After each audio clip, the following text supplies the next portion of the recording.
You've tried to quit more times than you can count. You deleted the apps, threw away the cigarettes, made your promises, and told yourself this time would be different. Yet here you are again, stuck in the same painful loop. The guilt cuts deeper with every relapse, while the addiction tightens its hold. Why do you keep falling back?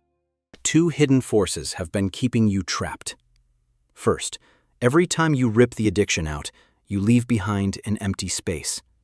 Your nafs was created to seek stimulation and meaning. Allah designed it that way. The soul cannot stay in a vacuum. When nothing fills that emptiness, the pain of the void becomes worse than the guilt. So you return to what feels familiar. Second, you've been fighting this battle completely alone in total silence. Addiction grows strongest in the dark, behind closed doors, in the hidden space between who you appear to be and who you really are when no one is watching. The Prophet, peace be upon him, understood the human heart like no one else. He taught us that this religion was never meant to be lived in isolation. The entire deen stands on community and brotherhood. But what if the battle was never supposed to be fought in silence? Islam gave us a proven recovery system 1,400 years before any modern clinic existed. It rests on 3 pillars that work together as one powerful solution.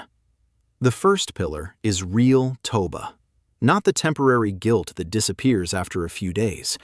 True Tawbah has 3 parts: deep regret, immediate stopping, and most importantly, changing the conditions and environment that led you to the sin.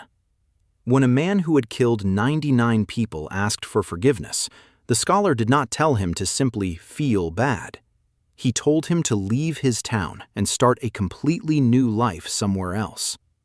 Sometimes the strongest repentance is a change of place. But stopping is only half the battle. Your heart needs something better to hold on to.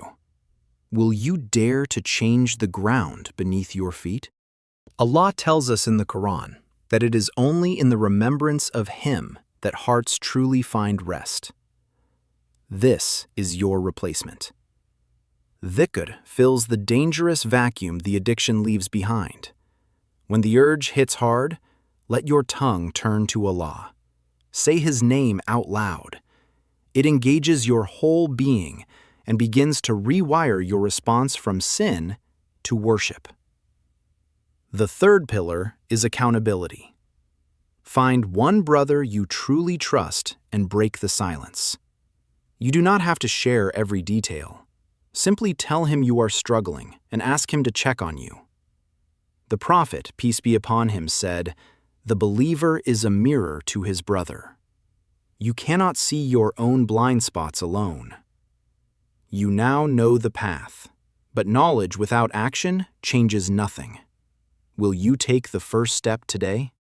Begin tonight. Open your Notes app and write down the last 5 times you relapsed. What time was it? Where were you? What feeling came right before the fall? Loneliness, boredom, stress, or anger?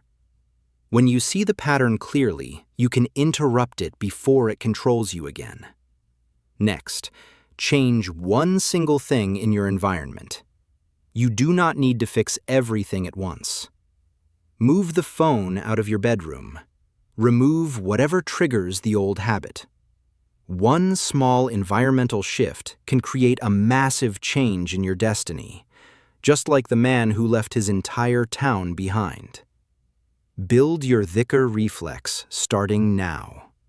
The next time the craving comes, speak the name of Allah out loud. Turn the moment of weakness into a moment of connection. You are not merely resisting anymore. You are redirecting your soul back to its creator. And before you sleep tonight, reach out to that one brother. End the isolation. The moment the secret loses its power over you, the chains of addiction begin to break. Are you ready to break them tonight? A powerful moment is coming. The urge will strike with full force. Your body will pull you toward the old habit with everything it has. But this time, you pause. You breathe. You remember Allah. And you let the wave pass while you remain standing.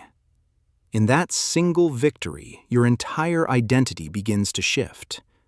You stop being the man who is always trying to quit, and you start becoming the man who has already overcome. The Prophet, peace be upon him, conveyed that Allah says if his servant takes one step toward him, he comes rushing toward that servant. Your only job is that one step, one sincere turn. One night you choose differently. You will likely stumble again. The whispering voice will tell you that nothing works and you should just give up. Do not listen.